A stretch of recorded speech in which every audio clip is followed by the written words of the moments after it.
बंदी छोड़ सतगुरु रामपाल जी महाराज जी की जय हो।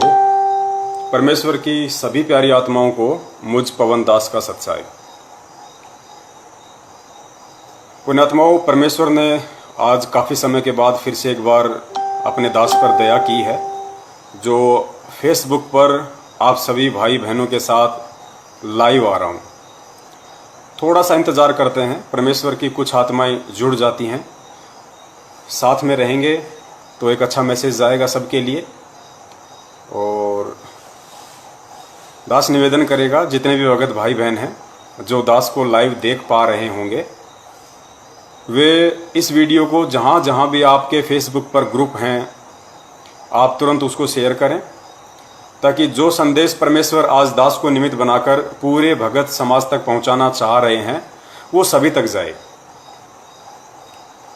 और आज जो दास फेसबुक पर लाइव आया है, तो विषय केवल यही है कि आज सतलोक आश्रम मैनेजमेंट हरियाणा के द्वारा एक पीला पर्चा निकाला गया है, और उस पीले पर्चे में सर्व संगत के लिए एक संदेश दिया गया है। संदेश दास आपको पढ़कर दिखा रहा है। वैसे तो आप सभी तक पहुंच गया होगा, क्योंकि नेटवर्क बड़ा ज़बरदस्त है। ये वाला पीला पर्चा है संदेश, इसको पढ़कर दास बता देता है। दिनांक 30/8/2020 यानी 30 अगस्त 2020। संदेश है, परमेश्वर कबीर जी की सर्व साध संगत को निर्देश है कि भविष्य में दास रामपाल दास का जन्मदिन पर्व मनाना प्रारंभ करें। परमेश्वर कबीर जी ने अपना प्रकट दिवस कभी नहीं मनाया, हम अनुयायी मनाते हैं। इसी प्रकार दास ने अपना जन्म दिवस कभी नहीं मनाया, आप अनुयायी मनाएं। यदि संभव हो सके तो आने वाले 8 सितंबर 2020 को कबीर जी के प्रकट दिवस की तरह साधना चैनल को 8/9/2020 के लिए दिन में 9 से 12 तक सुबह बुक करा लें। आगे देखना कितनी जबरदस्त बात लिखी है। सर्व संगत अपनी इच्छा अनुसार पाठ, ज्योति या खुला पाठ, यानी जो 1 लाख रुपए का होता है, वह दान करें, कराएं। यह आपका त्योहार हुआ करेगा। जबरदस्त मैसेज सतलोक आश्रम मैनेजमेंट हरियाणा के द्वारा संगत के लिए आज पारित हुआ है, और यही हमारा विषय होगा पुण्यात्माओं आज इस लाइव चैट पर। और दास अपने सभी भगत भाई बहनों से हाथ जोड़कर प्रार्थना करेगा, निवेदन करेगा कि देखो, आप लोग परम पूज्य सतगुरु रामपाल जी महाराज जी के शिष्य हैं, और उस परमेश्वर के बच्चों की एक खासियत होती है। अब आप लोगों की तो पता नहीं है या नहीं है, लेकिन दास ये बता रहा है कि परमेश्वर का जो बच्चा होता है उसकी एक खासियत होती है कि वो हर किसी की बात को पहले ध्यान से सुनता है। पहले ध्यान से सुनेगा कि सामने वाला क्या कहना चाह रहा है, उसके बाद उसकी बात पे कुछ क्षण वो विचार करेगा, मंथन करेगा, और उसके बाद में उसे अपने सतगुरुदेव जी से, अपने परमेश्वर से जो तत्व ज्ञान प्राप्त है, उस आधार से फिर उस बात का निष्कर्ष निकालकर वो उसका रिप्लाई करेगा, जवाब देगा। ये तो लक्षण है तत्वदर्शी संत के बच्चों के। और भाई बाकी तो मुंह फाड़ के लोग कब क्या कुछ बोल जाते हैं ग्रुपों में, कमेंट्स में, कुछ मालूम ही नहीं पड़ रहा। यही निर्णय करने में बड़ा संकट महसूस हो रहा है कि ये सतगुरुदेव जी का शिष्य है या कोई जगत वाला आदमी है। धीरे धीरे भगत भाई जुड़ रहे हैं, परमेश्वर दया करें, दास उस टॉपिक पे आएगा। एक बार सभी भगत भाई आ जाएं, और जो भी भगत भाई हैं जिनके मन में कोई शंका हो किसी भी प्रकार की, पुण्यात्माओं, दास कोई ज्ञानी नहीं बन रहा अपने आप में, लेकिन उस परमेश्वर ने बना दिया।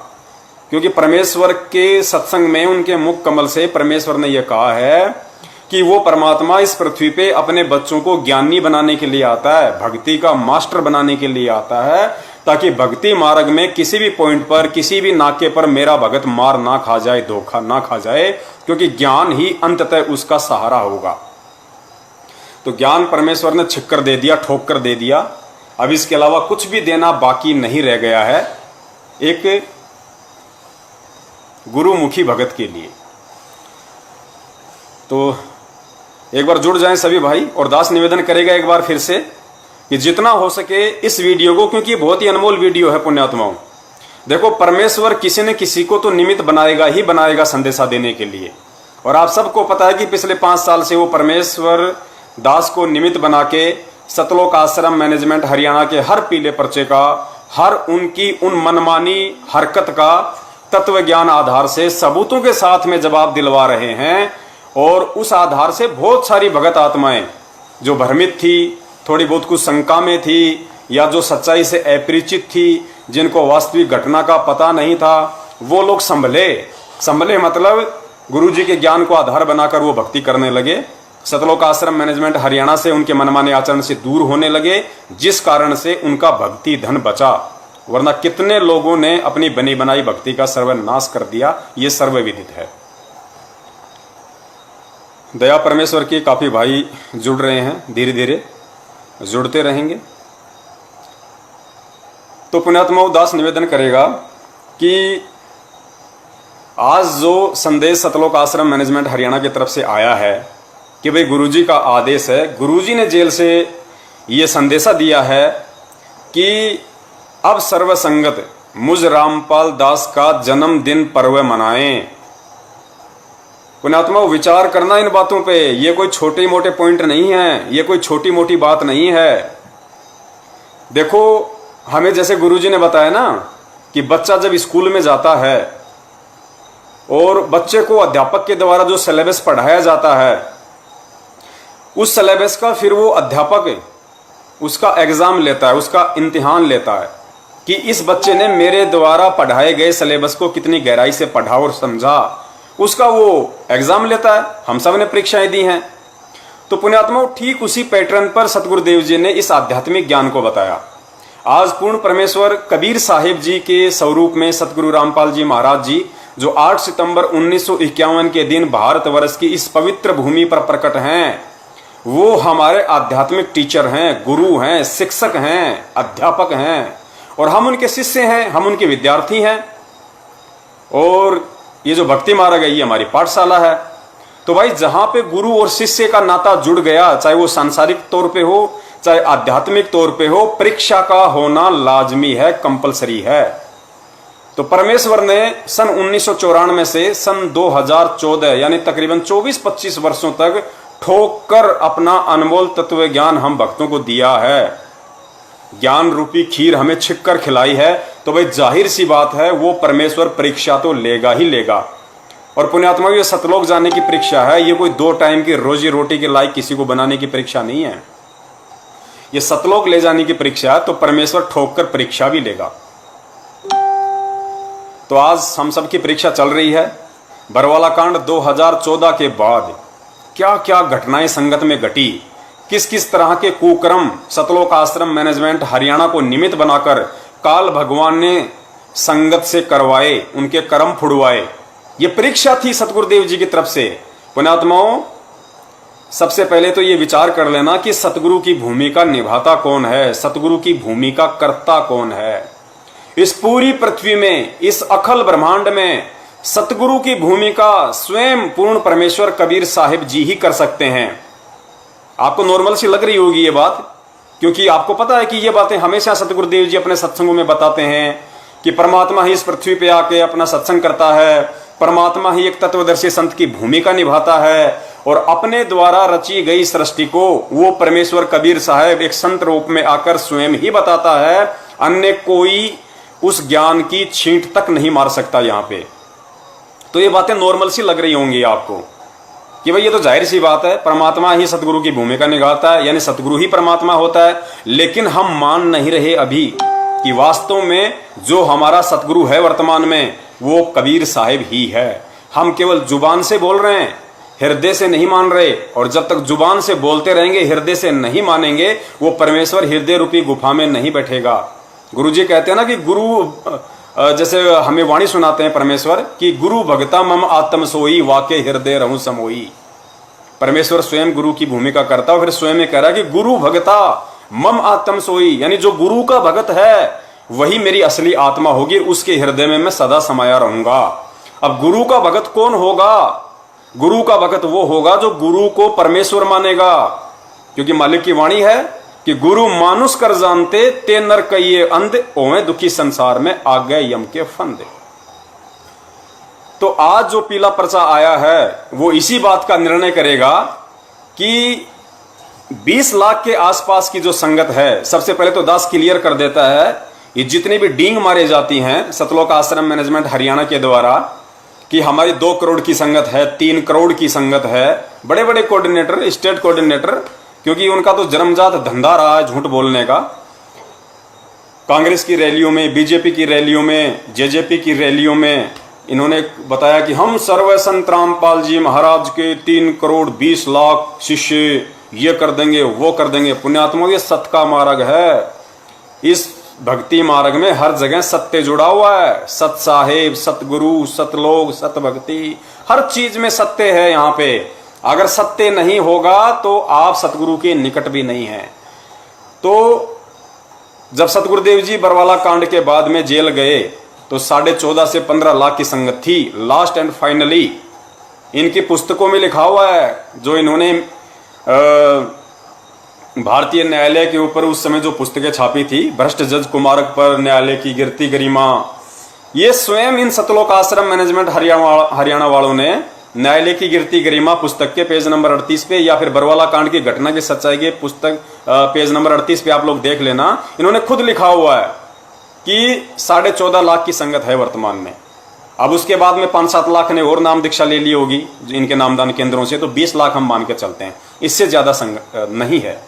तो ये जो संदेश है कि सतगुरु कौन है, सतगुरु की भूमिका कौन कर सकता है, इसका निर्णय आज करना पड़ेगा। गुरुजी के जेल में रहते सहते करना पड़ेगा।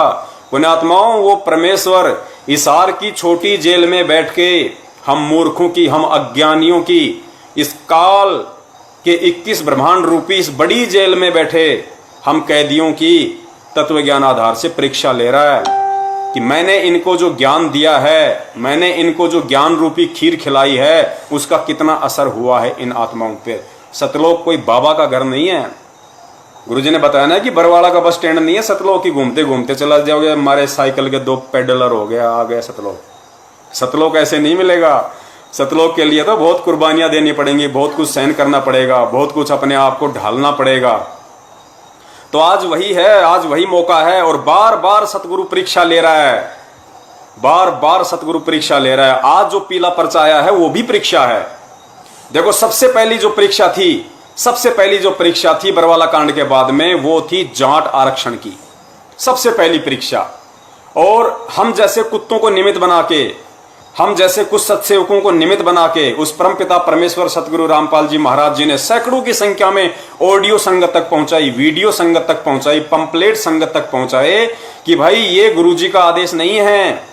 अरे सतगुरुदेव जी सन 1994 से ये ज्ञान दे रहे हैं, सत्संग कर रहे हैं। क्या 1994 से लेकर सन 2014 इन 26 सालों में क्या कभी किसी जाति वालों ने आरक्षण के लिए आवाज नहीं उठाई? क्या कभी धरने, रैलियां, प्रदर्शन नहीं किए?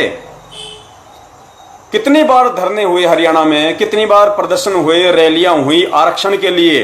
क्या सतगुरुदेव जी ने कभी भी अपने बच्चों को यह आदेश दिया कि भाई तुम्हें जाट आरक्षण में वहां पे शामिल होना है, तुम्हें आरक्षण के लिए मांग उठानी है, हमें जाटों को आरक्षण दिलवा के रहेंगे? क्या कभी परमेश्वर ने आदेश दिए हो तो बताइए 27 साल में।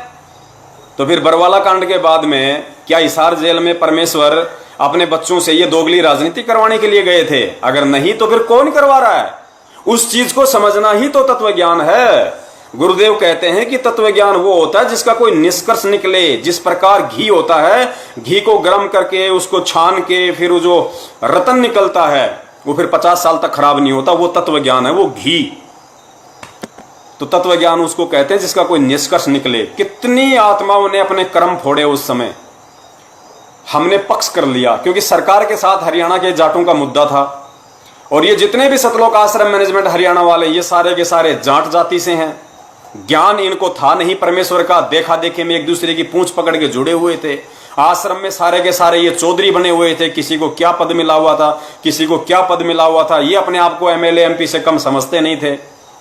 पुण्यात्मा, ये ज्ञान समझना कोई बच्चों का खेल नहीं है। ये ज्ञान कोई जैसे गुरुजी ने बताया ना कि वो 40 साल वाला भगत और 4 साल वाला भगत, उम्र से ज्ञान समझ में नहीं आता, किसी बड़ी जाति में जन्म लेने से ज्ञान समझ में नहीं आता, समाज में किसी बड़े ओहदे पे होने से ज्ञान समझ में नहीं आता, बड़ी बड़ी डिग्रियां लेने से ज्ञान समझ में नहीं आता। ये ज्ञान पूर्व जन्म के भक्ति संस्कारों के आधार से समझ में आता है, चाहे बंदे ने 2 दिन पहले ही नाम क्यों ना लिया हो। तो इन लोगों को, ज्ञानवान तो को समझ में आया नहीं था और इन्होंने ढोल पीट दिया, जाटों का समर्थन कर दिया। जबकि परमेश्वर क्या कह रहे हैं, परमेश्वर की वाणी है कि पक्षा पक्षी के कारण सब जग रहा भुलान। पक्षा पक्षी का मतलब ये मत समझ लेना कि कोई चिड़िया होती है, पक्षी का पक्षा पक्षी ये संत भाषा है। पक्षा पक्षी के कारण है, पक्षा पक्षी यानी पक्ष और विपक्ष, यानी पक्ष और विपक्ष के चक्कर में पूरा जग भूला बैठा है। तो परमेश्वर कहते हैं पक्षा पक्षी के कारण सब जग रहा भुलान, और निष्पक्ष होकर हरि भजे सोहे संत सुजान। यानी कबीर परमेश्वर का जो मार्ग है वो पक्ष और विपक्ष से दूर सीधा निष्पक्ष का मार्ग है। परमेश्वर कहते हैं ना कि कबीरा तेरी झोपड़ी गलकटियन के पास, जो करेगा सो भरेगा तू क्यों भैया अदास। लेकिन इन लोगों ने जाट आरक्षण में पक्षपात किया इन्होंने, और आड़ किसकी ली? सतगुरुदेव जी की, उस पूर्ण परमेश्वर की आड़ ली इन लोगों ने। अपने तो कर्म फोड़े फोड़े, और भी हजारों की संख्या में भगत भाइयों के इन्होंने कर्म फोड़े। बहुत सारे भगत भाई समझे भी, कुछ नहीं समझे, चलो कोई बात नहीं, ऐसा ही होता है। उसके बाद में इन लोग अजमेर में राजपूत करनी सेना की रैली में इन्होंने भगत समाज को इकट्ठा कर दिया गुरुदेव का आदेश बता के। और पॉइंट क्या था, विषय क्या था कि जो राजपूत समाज था राजस्थान का, बॉलीवुड ने एक फिल्म बनाई थी पद्मावती, राजपूतों के ऊपर, राजपूतों के इतिहास के ऊपर। तो राजपूतों को लगा कि हमारे इतिहास के साथ कुछ छेड़छाड़ की गई है, तो वो उस फिल्म के विरोध में आ गए। अब सतलोक आश्रम मैनेजमेंट हरियाणा और परमेश्वर के बच्चों का क्या लेना देना था पद्मावती फिल्म से और राजपूतों के इतिहास से? लेकिन राजनीति खेली गई। क्यों खेली गई? क्योंकि आनंद पाल सिंह जो गैंगस्टर था, जो पुलिस एनकाउंटर में मारा गया था, जिसका समर्थन राजपूत करनी सेना कर रही थी, जिसका मुकदमा लड़ रही थी, जिसकी सीबीआई की जांच की मांग कर रही थी राजपूत करनी सेना, उसका वकील कौन था पता है? एपी सिंह, दिल्ली वाला एपी सिंह राजपूत करनी सेना की तरफ से आनंद पाल सिंह का वकील था। और इधर सतलोक आश्रम मैनेजमेंट हरियाणा की तरफ से परमेश्वर सतगुरु रामपाल जी महाराज जी का वकील था, नाम मात्र का, बचाव मैनेजमेंट का कर रहा था। यानी दोनों पार्टियों का वकील सेम था। तो उस वकील ने बीच में भूमिका निभाई और दोनों को एक कर दिया। ये काल के खेल हैं सारे के सारे। संगत इस चीज को समझ नहीं पाई और संगत गुरुदेव का आदेश मान के वहां पे लड़ मरी, यानी उस रैली में शामिल हो गई। उन कुपात्रों को, उन राजपूतों को जिनका ना कोई भक्ति मार्ग से लेना देना है, ना कोई सत भक्ति से लेना देना है, उन कुपात्रों को स्टेज पे खड़ा होके एक जोधपुर के लक्ष्मण दास, जिसको एलडी के नाम से जाना जाता है, एलडी 5 लाख रुपए का चेक भाई साहब उन राजपूतों के हाथ में दे रहा है और कह रहा है कि हम तुम्हारे साथ हैं, हम वचन देते हैं, हम तुम्हारे से दूर नहीं होंगे। सुखदेव सिंह गोगामेडी, तुम आगे बढ़ो, हम तुम्हारे साथ हैं। आज ना ही तो सुखदेव दिखाई दे रहा और ना ही उस सुखदेव की पूंछ पकड़ के उसका समर्थन करने वाला वो एलडी जोधपुर वाला दिखाई दे रहा। क्यों? क्योंकि कुछ ही दिनों बाद में उसी राजपूत करनी सेना ने हरियाणा के भिवानी में जब उनकी रैली थी और जब भगत लोग सतगुरु रामपाल जी महाराज जी के नारे लगा रहे थे, तो उन्हीं राजपूतों ने मुंह पे थपोड़ा मारा था, इनके थपेड़ा। बोला यहां पे कोई रामपाल वामपाल का जयकारा नहीं लगेगा। सबको पता है, जो जो लोग उस रैली में थे सबको पता है। और कितने भगत इस बात से दुखी होके उस रैली से वहीं उठ के चले गए थे। खाली कुछ राजपूत दिखाई दे रहे थे वहां पे, 100-150, बाकी जितने भी 2-2.5 हजार भगत थे सब उठ के चले गए थे। थप्पड़ मारा उन्होंने, थप्पड़, कि यहां कोई रामपाल वामपाल का जयकारा नहीं लगेगा। ऐसे तुम लोगों के कर्म फोड़े जा रहे हैं, तुम लोगों को मूर्ख बनाया जा रहा है। 2 बार तुम लोग मूर्ख बने, 2 बार। पुण्यात्माओं, एक सूक्ष्म लड़ाई है, काल भगवान और परमेश्वर के बीच में सूक्ष्म लड़ाई है ये। इसको केवल इन चालों को, इस काल भगवान की चाल को वही जीव समझ पाएगा जो परमेश्वर को परमेश्वर मान के भक्ति कर रहा है, जो सतगुरुदेव जी को परमेश्वर मान के भक्ति कर रहा है। उनको खाली एक रामपाल या एक संत मान के जो भक्ति करेगा, जन्म लिया हुआ मान के जो भक्ति करेगा, वो उनके इशारों को कभी नहीं समझ पाएगा। क्योंकि परमेश्वर कहते हैं शब्द सैन सतगुरु की पहचानी, पाया अटल सुहाग बे। उस अटल सुहाग, उस सतलोक की प्राप्ति तभी होगी जब हम सतगुरु के इशारों को समझेंगे, उस समझ के आधार से हम भक्ति करेंगे। क्योंकि परमेश्वर का काल भगवान के साथ वचन है, पर काल भगवान ने कहा था कि परमेश्वर आप नीचे जाना, अपने बच्चों को ज्ञान देना, लेकिन जबरदस्ती ना करना, आप केवल अपना विधान बताना। जो आपके विधान को माने वो आपका, जो आपके विधान को ना माने वो मेरा। परमेश्वर आप जबरदस्ती ना करना। तो भाई सतगुरु तो वचन का पक्का है। वो सतलोक आश्रम मैनेजमेंट हरियाणा या आप और हमारे जैसे 2 कौड़ी के जीवों की तरह मंद बुद्धि नहीं है। वो उसको भूल नहीं पड़ती है कि वो भूल जाएगा अपना वचन। परमेश्वर ज्ञान ही दे रहा है, 27 साल से जबरदस्ती नहीं कर रहा। उसके बाद में 2 बार तो सतलोक आश्रम मैनेजमेंट को निमित्त बना के इस काल भगवान ने संगत को ठगा। तीसरी बार कब ठगा? सारनाम के नाम पे। पुण्यात्माओं, सारनाम। परमेश्वर यहां पे गिल्ली डंडा खेलने नहीं आता, सारनाम देने के लिए ही आता है। और सारनाम कब दिया जाता है, ये परमेश्वर ने सत्संगों में असंख्य बार बता रखा है। कितने भक्तों को परमेश्वर ने हम जैसे कुत्तों को निमित्त बना के 2-2 घंटे की वीडियो बनवाए, एक पॉइंट को क्लियर करवाया कि भाई सारनाम कोई बच्चों का खेल नहीं है। उस सारनाम के लिए ही तो परमेश्वर यहां आता है। और सारनाम कौन दे देगा उस परमेश्वर के बिना? अगर सारे काम मैनेजमेंट वाले कर रहे हैं तो फिर गुरुजी की आवश्यकता क्या है? फिर ये संगत खड़ी होके सतलोक आश्रम मैनेजमेंट हरियाणा से सवाल क्यों नहीं करती कि भाई तुम क्यों इतनी जोर जबरदस्ती कर रहे हो? क्यों वकीलों की जमानत के नाम पे, गुरुजी के मुकदमों के नाम पे हम संगत वालों से भीख मांग रहे हो हाथ फैला के कि गुरुजी की जमानत करवानी है, वकीलों को पैसा देना है, यहां खर्चा हो रहा है, वहां खर्चा हो रहा है। क्यों भीख मांग रहे हो फिर तुम? ये ड्रामा कोई नहीं समझ पाया इन लोगों का। इन्होंने जमानत के नाम पे भक्तों को लूटा, खूब कसोटा इन लोगों ने। और परमेश्वर ने दया की, हम जैसे कुत्तों को निमित्त बना के इतना सब कुछ संगत में संदेशा दिलाया कि भाई तुम क्यों पैसा मांग रहे हो? एक बात बताओ, तुम लोगों ने ऐसा नाटक कर दिया इस संगत में, ऐसा पाखंड खड़ा कर दिया कि किसी को गुरुजी की आवश्यकता ही नहीं है। किसी को आवश्यकता ही नहीं रही गुरुजी की। अरे गुरु की आवश्यकता होती किस लिए है? सबसे पहले गुरु की आवश्यकता होती है ज्ञान देने के लिए। तो ज्ञान तो तुम छपा छपा के पुस्तकें मिलावट कर करके सबको दे रहे हो। तो ज्ञान देने के लिए गुरु की आवश्यकता नहीं है। फिर गुरु की आवश्यकता किस लिए पड़ती है? नाम दीक्षा के लिए, नाम देने के लिए। तो भाई तुम लोगों ने उसी गुरु की आड़ में ये जगह जगह जो राशन की तरह दुकानें खोल दी 250-300 फर्जी नामदान के अंदर। तो गुरु की आवश्यकता नहीं है नाम के लिए। फिर गुरु की आवश्यकता किस लिए पड़ती है? कि नाम खंड हो जाए, कोई मर्यादा खंडित हो जाए, तो दोबारा से उस नाम से जुड़ने के लिए तुम लोगों ने जगह जगह फर्जी नामदान के अंदर खोल ही रखे हैं और वहां पे नामदान शुद्ध करवाया ही जा रहा है। तो फिर नाम शुद्ध करने के लिए भी गुरु जी की कोई आवश्यकता नहीं है। फिर गुरु की आवश्यकता पड़ती है शंका समाधान के लिए, कोई बात समझ में ना आए तो भाई शंका समाधान के लिए भी तुमने सतलोक आश्रम मैनेजमेंट हरियाणा के पीले पर्चों पे 8855 नंबर दे रखे हैं कि कोई भी शंका हो तो इन नंबरों पे फोन करो। तो शंका समाधान के लिए भी गुरुदेव की आवश्यकता नहीं है। फिर गुरु की आवश्यकता पड़ती है दान देने के लिए, ताकि हमारे सुक्रम बने।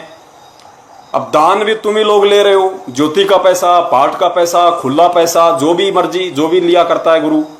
तो दान के लिए भी गुरु की आवश्यकता नहीं है। फिर गुरु की आवश्यकता किस लिए होती है? सत्संग करने के लिए। अब सत्संग तुमने टीवी चैनलों पे चला ही दिए हैं भाई साहब, तो सत्संग के लिए भी गुरु की आवश्यकता नहीं है। फिर गुरु की आवश्यकता होती है आशीर्वाद के लिए।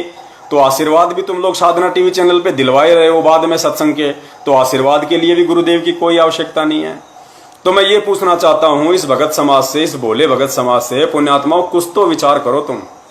मैं ये पूछता हूं तुम्हें गुरु की आवश्यकता कहां है? फिर गुरु की आवश्यकता पड़ती है सतनाम के लिए, तो सतनाम भी दिया जा रहा है। फिर गुरु की आवश्यकता पड़ती है सारनाम के लिए, तो सारनाम भी सतलोक आश्रम मैनेजमेंट हरियाणा के द्वारा रोहतक में दे दिया गया हजारों को। और फिर आवश्यकता पड़ती है सार शब्द के लिए, तो भाई सार शब्द के भी फार्म भरवा लिए उसी समय।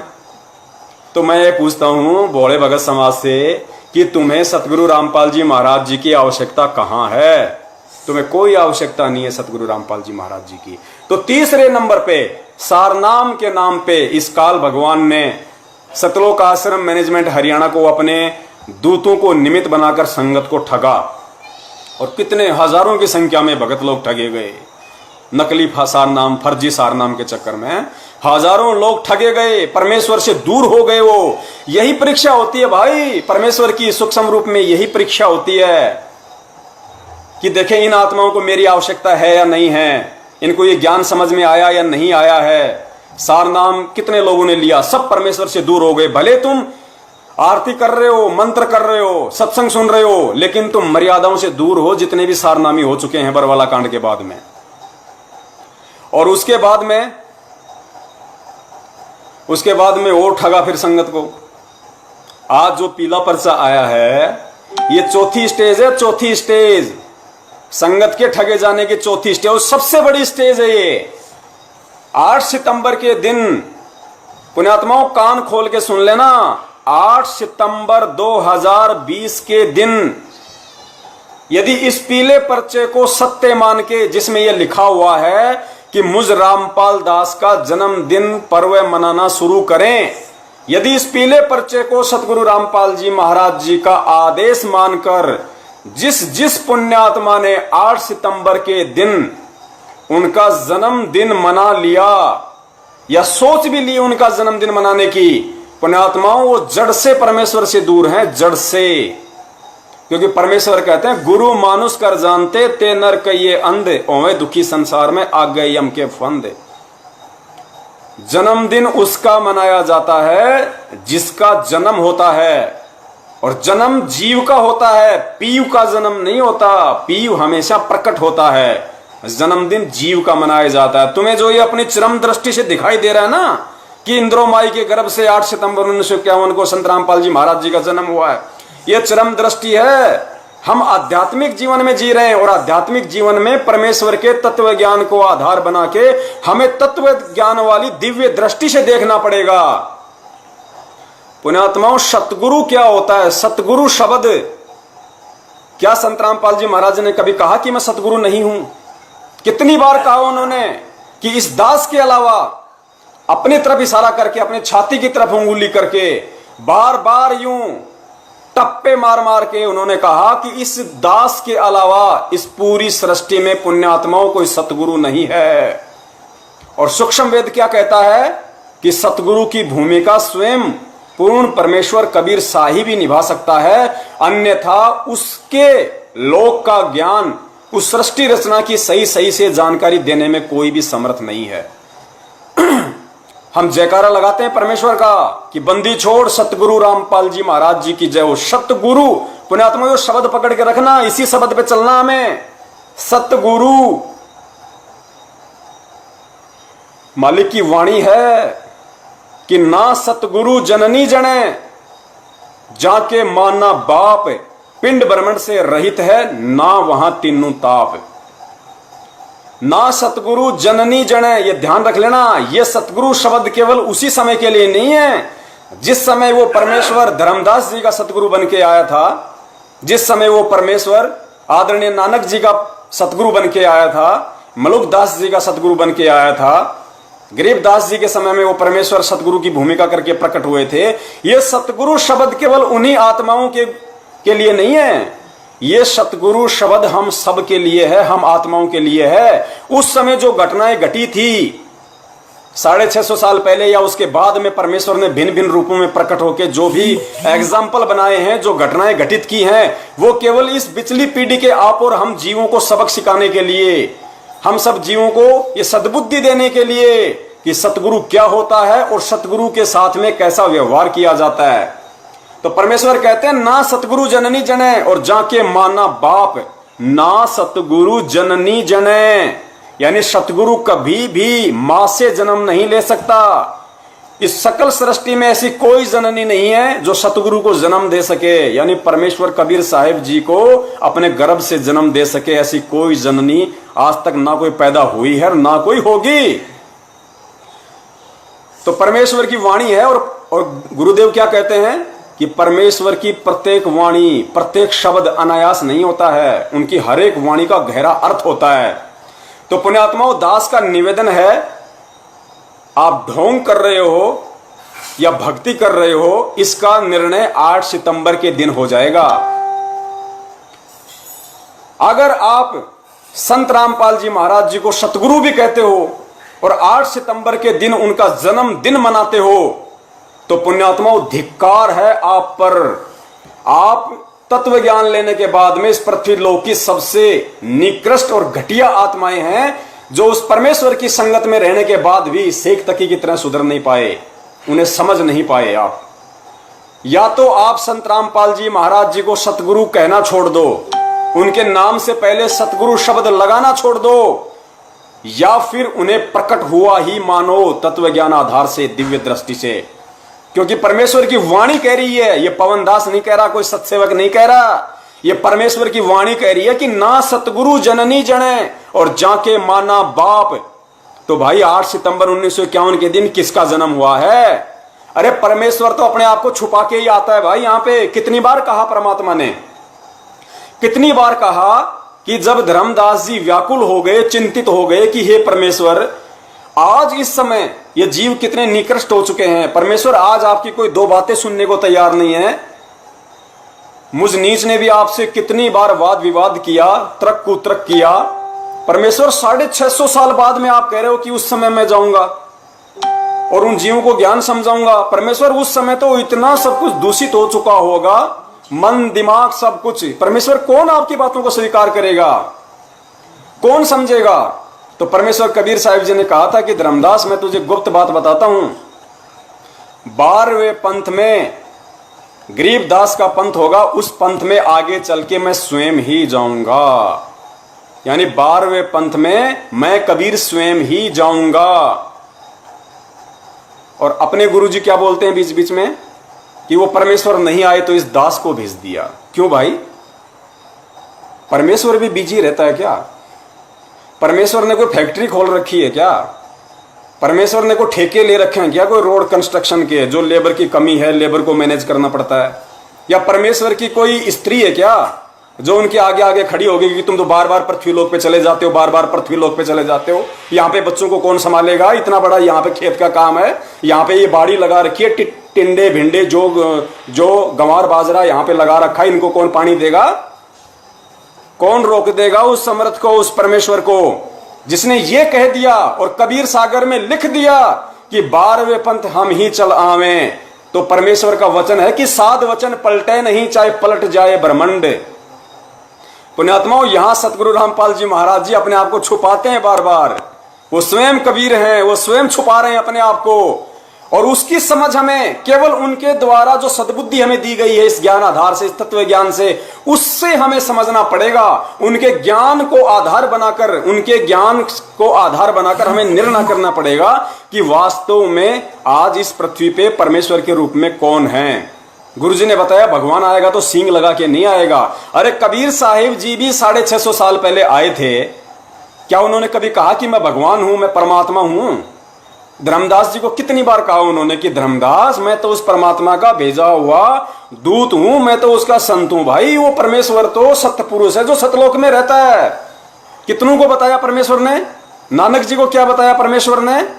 लेकिन उन आत्माओं को यथार्थता का, सत्यता का कब मालूम पड़ा? जब वो परमेश्वर के साथ सतलोक में गए। पुण्यात्माओं, ये लीलाएं परमेश्वर ने सिर्फ आप और हम जीवों को, जो इस समय बिजली पीढ़ी में हैं, उनको समझाने के लिए, उनको यथार्थता से परिचित करवाने के लिए, क्योंकि 650 साल पहले जो हम धोखा खा गए तो वो धोखा हम दोबारा ना खाएं। इसलिए हमारे बाप ने, हमारे परम पिता परमेश्वर कबीर साहिब जी ने इतने पापड़ बेले हैं, इतने उदाहरण, इतने एग्जाम्पल दिए हैं। गरीबदास जी महाराज जी को, नानक जी को, धर्मदास जी को, जितनी भी आत्माओं को परमेश्वर सतलोक लेके गए, वो उन आत्माओं को सतलोक दिखाने के लिए लेके नहीं गए। वो आत्माएं कौन थी ये भी अभी बहुत बड़ा रहस्य है। दास पे तो दया कर रखी है परमेश्वर ने, और भी भाइयों को समझ है, लेकिन ज्यादातर को नहीं है। वो खाली उनको जीव मानते हैं, आप और हमारे जैसा जीव मानते हैं उनको नहीं। परमेश्वर कुछ सामग्री अपने साथ में लेके आते हैं। जो भूमिकाएं परमेश्वर की विशेष आत्माएं कर सकती हैं, वो यहाँ का कोई जीव नहीं कर सकता। तो परमेश्वर जितनी भी आत्माओं को सतलोक लेके गए थे, और सतलोक जाने के बाद में जो परमेश्वर ने बताया कि जो जिंदा महात्मा के रूप में नीचे से गया था, फिर वहां जाके नानक जी ने देखा, रामानंद जी ने देखा, गरीबदास जी ने देखा, धर्मदास ने देखा कि वहां पे अरे ये तो वही है, ये तो वही जिंदा है जो नीचे से मेरे साथ में आया है, ये तो तख्त पे बैठा है। वहां जाके परमेश्वर उस जो परमेश्वर का जो सत्य पुरुष वाला जो रूप है सिंहासन पे सतलोक में, उस पर चवर करने लगे। तो उन आत्माओं ने सोचा कि ये कबीर तो इनका कोई नौकर है, असली परमात्मा असली सत्य पुरुष तो ये है जो बैठा हुआ है। इतने में ही अब वो जो सत्य पुरुष वाला रूप था, जो नूरी शरीर था परमात्मा का तेज पुंज का, वो उठा और जो नीचे से महात्मा जी थे सतगुरु रूप में जो उनके थे वो वहां बैठे, और वो सत्य पुरुष जो उनको तेज पुंज का लग रहा था वो पंखा करने लगा। और थोड़ी देर बाद में देखते ही देखते वो सत्य पुरुष उस जिंदा महात्मा के शरीर में समा गया, अकेला जिंदा रह गया जो नीचे से गया था। तब उन आत्माओं की आंखें खुली, ओ हो, ये तो स्वयं साक्षात परमात्मा है। फिर नानक जी ने आके कहा था कि ए ठगवाड़ा ठगी देश धानक रूप रहा करता, कि ये जुलाओ, ये तुम्हें जुला दिखाई दे रहा है, ये तुम्हें धानक दिखाई दे रहा है, ये सत्य पुरुष है, ये परमात्मा है। तो परमेश्वर ने कहा कि भाई चिल्लाने से काम नहीं चलेगा, तेरी कोई नहीं सुनेगा ऐसे, यहाँ पे पुण्यात्मा अपनी जाके भक्ति करो।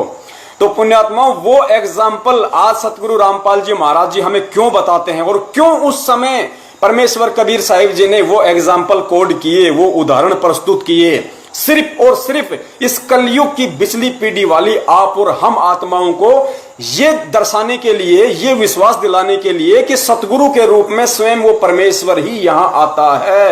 अन्य कोई ये नाम देने का अधिकारी नहीं है, अन्य कोई उस सतलोक का ज्ञान बताने के लायक नहीं है, समर्थ नहीं है, सक्षम नहीं है। आज परमेश्वर क्यों नहीं जा जाके दिखा रहे लोगों को सतलोक? क्यों? क्योंकि ये ज्ञान आधार से ये समय चुना था परमात्मा ने, चमत्कार से नहीं चुना। 650 साल पहले लाखों चमत्कार किए थे, एक भी पार नहीं हुआ। इसलिए आज परमेश्वर ने समय निर्धारित किया, पिछली पीढ़ी का शिक्षित किया, अपना अनमोल तत्व ज्ञान दिया कि हम चमत्कार से नहीं, हम उस परमेश्वर को जो सतगुरु रामपाल जी महाराज जी के रूप में स्वयं पृथ्वी पे प्रकट है, हम उनको उनके तत्व ज्ञान को आधार बना के समझें कि आज इस पृथ्वी पे कौन है। और आज ये पीला पर्चा आपकी चौथी परीक्षा है। चौथी परीक्षा काल भगवान ने इन सतलोक आश्रम मैनेजमेंट वालों को, पुण्यात्माओं, दास पहले भी जिक्र कर चुका है, क्योंकि बहुत सारी पुण्य आत्माएं जो इस दास से जो नफरत करते हैं, इस एक भगत से जो नफरत करते हैं, ईर्ष्या करते हैं, राग द्वेष पाले बैठे हैं, गुरुद्रोही का बार बार जो कमेंट्स करते हैं। देखो, मुझे इन चीजों से कोई फर्क नहीं पड़ता, क्योंकि मैं यदि अपने परमेश्वर की नजरों में ठीक हूं तो मैनेजमेंट या सतलोक आश्रम या ओबामा मोदी खोदी कोई कुछ भी करे, मुझे उन चीजों से कोई फर्क नहीं पड़ता। मैं परमेश्वर की नजरों में सोना रहना चाहता हूं, परमेश्वर की नजरों में मैं हीरा रहना चाहता हूं। दुनिया की नजरों में मैं क्या हूं, उस चीज से मुझे कोई फर्क नहीं पड़ता। मैं पहले भी कह चुका हूं कि मेरा सतलोक आश्रम मैनेजमेंट हरियाणा से किसी प्रकार का कोई गिला शिकवा नहीं है, कोई राग द्वेष नहीं है। मैंने पहले भी कहा था, अगर सतगुरुदेव जी कह देंगे कि बेटा ये महेंद्र दास है, ये कल लेटरिंग करेगा, इसके लेटरिंग को तू शहद लगा के चाटना, मैं 4 बार चाटूंगा पुण्यात्माओं। क्यों? क्योंकि मैं महेंद्र जी से राग द्वेष पाल के नहीं बात कर रहा। मैं परमेश्वर के ज्ञान को आधार बना के कि पक्षा पक्षी के कारण सब जग रहा बुलान, निरपक्ष होके हरि बजय सोई संत सुजान, मैं उस पक्षा पक्षी, पक्ष और विपक्ष वाली भूमिका से दूर होके निष्पक्ष वाले मार्ग पे चलते हुए केवल अपने सतगुरुदेव जी के ज्ञान को आधार बना के स्वयं भी चलने की कोशिश करता हूं, और अपने अन्य भाई बहनों को भी सत्यता बताने की कोशिश कर रहा हूं, अपना शिष्य धर्म निभाते हुए। क्योंकि सतगुरु के पद चिन्हों पे चलना है मुझे, दुनिया के पद चिन्हों पे नहीं, अपने सतगुरु के पद चिन्हों पे चलना है। क्योंकि परमेश्वर कहते हैं, कीट न जाने भृंग को गुरु कर ले आप समान। तो परमेश्वर ये अनमोल ज्ञान देके अपने जैसा यदि हमें बनाना चाह रहे हैं, तो हम बनने की कोशिश क्यों नहीं करते? हम क्यों उन्हीं लोगों के तलवे चाटना ज्यादा पसंद करते हैं जो परमेश्वर के विरुद्ध हैं? अरे आप सबको पता है, सतलोक आश्रम मैनेजमेंट हरियाणा का मुखिया महेंद्र, जो आज भगोड़े की भूमिका में है, देशद्रोह की धारा जिस पे 428 नंबर मुकदमा है, जो पुलिस से छुपता हुआ फिर रहा है, उस बंदे ने पूरी दुनिया के सामने 16 तारीख को ये इंटरव्यू दिया था। वहां पे जब मीडिया ने पूछा कि आप पुलिस को अंदर क्यों नहीं जाने दे रहे, यदि संत रामपाल जी महाराज जी होंगे तो उनसे पूछताछ कर लेंगे, जो भी अरेस्ट करना होगा कोर्ट के आदेश हैं, और नहीं होंगे संत रामपाल जी महाराज अंदर तो पुलिस वापस आ जाएगी। ये भक्तों को क्यों मोहरा बना रहे हो तुम यहाँ पे? क्यों इनके हाथों में डंडे फंडे अंडे देख के यहाँ बैठा रखा है? इनको बेचारों को, इन भोले भाले भक्तों को क्यों मूर्ख बना रखा है? तो संत रामपाल जी महाराज जी का यंगर ब्रदर, छोटा भाई, जो अन्य भक्तों की नजरों में ब्रह्मा जी से कम नहीं, महेंद्र, उन्होंने क्या जवाब दिया पता है? कि संत रामपाल जी महाराज जी तो आश्रम में है ही नहीं, हमने उनको स्वास्थ्य इलाज के लिए परसों ही बाहर हॉस्पिटल में शिफ्ट कर दिया। ये झूठ किसने बोली भाई? ये भगत के लक्षण है क्या? अरे वो भगत जो ये कहता है कि मुझे सत शब्द मिला हुआ है, मुझे सार शब्द मिला हुआ है, और जो संत रामपाल जी महाराज जी का भाई, जिसको समझ के लोग उसको ब्रह्मा जी की तरह पूजते हैं अज्ञानता में, मूर्खता में, उसने सारी दुनिया के सामने झूठ बोला। वहां पे उसी दिन परमेश्वर से दूर तो पहले से था, वो दूर तो पहले से था। ये तो परमेश्वर ने आप और हम जैसे भोले भक्तों को, जो अनजाने में हम उनको देवी देवताओं से कम नहीं समझते थे, आश्रम में यदि संत रामपाल जी महाराज जी की बेटी दिखाई दे जाए, अरे भगत जी, हाँ वो देखो कौन जा रही भाई, अरे वो मंजू, जानता नहीं कौन मंजू भाई, अरे गुरु जी की बेटी, हाँ गुरु जी की बेटी, ओहो बहन जी सच साहिब, भगत जी इसको जानते हो? कौन? महेंद्र कौन? अरे गुरु जी का ओहो गुरु जी के भाई हैं, ओहो। जैसे कोई ब्रह्मा जी आ गए हो आश्रम में। पुण्यात्माओं, इस परमेश्वर के अलावा, सतगुरु रामपाल जी महाराज जी के अलावा इस पृथ्वी पे सब के सब 2 कौड़ी के जीव हैं, 2 कौड़ी के जीव। और वो 2 कौड़ी वाले जीव की औकात उन लोगों ने बरवाला कांड में दिखा दी। इन लोगों ने दिखा दी। ये शुरू से ही गुरु को परमेश्वर नहीं मानते, ये शुरू से ही उनको एक सामान्य संत मानते थे। ये केवल गुरुदेव से इसीलिए जुड़े हुए थे क्योंकि आश्रम में दान आता था। एक बात बताइए, संत रामपाल जी महाराज जी सन 1994 से नाम दीक्षा दे रहे हैं। अरे परिवार वाले 2008 के बाद क्यों जुड़े भाई? 2006 में गुरुदेव करोथाकांड में जेल गए, 2008 में आए, लास्ट में 21 महीने रखे, उसके बाद ही क्यों जुड़े? ये सारे बेटा बेटी सब। उससे पहले सन 1994 से 2008 यानी 18-20 साल में इनको संत रामपाल जी महाराज जी के अंदर परमात्मा दिखाई नहीं दे रहा था। जब 2008 के बाद में परमेश्वर आए, संगत बढ़ी, दान आने लगा, तो इनको उनमें भगवान नजर आने लगा और सब आ गए आश्रम में, सब चिपक गए उन पे। परमेश्वर कहते हैं जैसे चंदन सर्प लिपटाई, तन भया शीतल पर विष नहीं जाई। अरे वो परमेश्वर तो चंदन का पेड़ था और ये लोग थे सांप। ये जैसे चंदन के पेड़ के सांप लिपट जाता है, गुरुदेव कहते हैं ऐसा ठंडक महसूस करता है, ऐसा रहता है न्यूट्रल, निष्क्रिय। देखने वाला देखे यार इसका तो सारा जहर ही मर चुका है इसका तो। और जैसे गुरुदेव कहते हैं उसको थोड़ा सा टच कर दो, यूं का यूं उठा के खड़ा हो जाएगा। तो इन लोगों की स्थिति वो थी। परमेश्वर ने कितनी बार अपने सत्संगों में बगुले और हंस का उदाहरण देके इन लोगों के ऊपर इंडिकेशन किया, सतलोक आश्रम मैनेजमेंट वालों पे, अपने बच्चों के ऊपर इंडिकेशन किया। दास ने इतनी वीडियो बनाई है इन लोगों के ऊपर। एक वीडियो में स्पष्ट गुरुजी ने कह रखा है कि इस दास के शरीर के 4 बेटा बेटी थे। क्या बोले? 4 बेटा बेटी थे। ये नहीं कहा है, 4 बेटा बेटी थे। 2008 का सत्संग है, ये सुना होगा आप लोगों ने। और फिर गुरुदेव ने कहा कि मुझे अच्छे से पता था उनके व्यवहार का, उनके आचरण का, कि वो मेरी कैसी क्या सेवा करते। उनके व्यवहार से मैं अच्छे से परिचित था। लेकिन आज ये मेरे लाखों बेटा बेटी हो गए। एक से पानी मांगता हूं 10 गिलास लाते हैं, ऐसे सोचते हैं अपने गुरुदेव को हाथों पे रखें, पलकों पे रखें अपने पिताजी को। तो परमेश्वर ने कितने संकेत दे दिए हमें। पुण्यात्माओं, इस भक्ति में परिवारवाद नहीं चलता, इस भक्ति में वंशवाद नहीं चल सकता। कबीर सागर पढ़ाना आप लोगों ने, गुरुदेव ने पढ़ाया ना सुख संवेद। क्या लिखा हुआ है कि इस भक्ति मार्ग में बिंद वाले हमेशा रोड़ा ही बनके पैदा होते हैं, हमेशा रोड़ा बन के रहेंगे। इस मार्ग को डुबोने की कोशिश करते हैं बिंद वाले, बिंद यानी जो उनके परिवार से हैं। और ये भक्ति मार्ग हमेशा नाद पुत्रों से चलता है। नाद यानी वचन के पुत्रों से, जो सतगुरुदेव जी के शिष्य हो जाते हैं, जो ज्ञान को समझ के, वो उनके वचन के बेटा बेटी हैं, नाद के बेटा बेटी हैं। तो ये आज आपकी चौथी परीक्षा है, चौथी परीक्षा। और इस चौथी परीक्षा में 8 तारीख को ही पता चल जाएगा। देखो, दास 100% कह सकता है, अपनी अंतरात्मा से कह सकता है। जिन जिन आत्माओं ने आज ये पीला पर्चा पढ़ा होगा, हजारों की संख्या में, लाखों की संख्या में, 2% को छोड़ के, पुण्यात्माओं ध्यान देना, 100 में से 2% को छोड़ के 98% आत्माओं की अंदर से आवाज आ रही है कि ये आदेश गुरुदेव का नहीं है। पहली बात तो हमारे परमेश्वर स्वयं कबीर साहब है, और कबीर साहब चाहे किसी भी रूप में हो, वो प्रकट ही होते हैं, प्रकट ही होते हैं। कभी जन्म लेगा ही नहीं, जो जन्म लेगा वो परमात्मा होता ही नहीं है। अरे गुरुदेव ने कितनी बार बताया कि आदरणीय गरीबदास जी महाराज जी थे, वो चरम दृष्टि से कैसे आए थे, लोगों को कैसे दिखाई दिया? रानी माता के पेट से आए थे। उनको गर्भ भी था 9 महीने का, दाई ने खींच के बाहर भी निकाला था, सब सिस्टम था। लेकिन वो चरम दृष्टि से उन्हें गरीबदास दिखाई दे रहा था। परमेश्वर तो सूक्ष्म रूप से प्रकट हो जाते हैं, वो कौन आत्मा है क्या है। परमेश्वर तो लाखों असंख्यों करोड़ों शरीर बना दें ऐसे, 1 दिन के, 2 दिन के, 2 घंटे के, 10 दिन के, 20 दिन के, परमेश्वर तो लाखों शरीर बना दें। अरे जब सुखदेव ऋषि के बारे में परमात्मा ने बताया कि सुखदेव ऋषि क्या मां के पेट से जन्म लेके बाहर निकला था, एक सिद्धि युक्त महात्मा सुखदेव ऋषि 12 साल का मां के गर्भ से बाहर निकला था, सूक्ष्म रूप में बाहर निकला और बाहर निकलते ही 12 साल का हो गया। तो क्या संत रामपाल जी महाराज जिस सिद्धि में सुखदेव ऋषि से भी नीचे मान लिया आप लोगों ने? अरे सुखदेव का क्या जन्म हुआ था, वो मां के पेट से सूक्ष्म रूप में प्रकट हुआ था, तुरंत 12 वर्ष का हो गया खड़ा। ऐसे ही गरीबदास जी महाराज जी ने लीला की, ऐसे ही संत रामपाल जी महाराज जी ने 8 सितंबर 1951 के दिन लीला की। अरे गोरखनाथ ने कौन सा जन्म लिया था?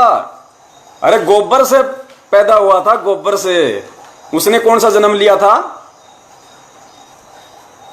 राजा रामचंद्र जी के गुरु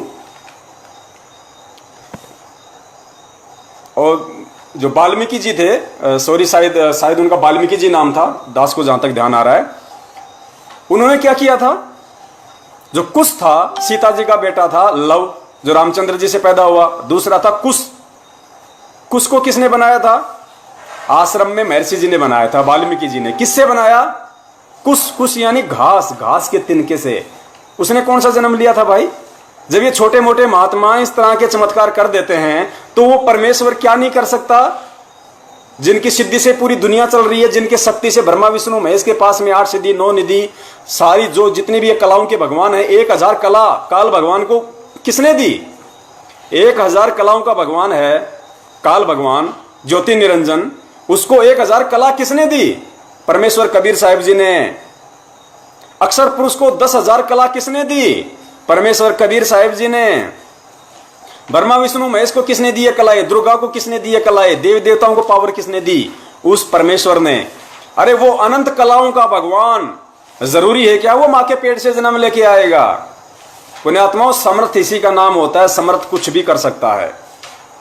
तो दास का निवेदन है, 8 सितंबर का दिन वो फाइनल दिन होगा इस सर्व साध संगत का।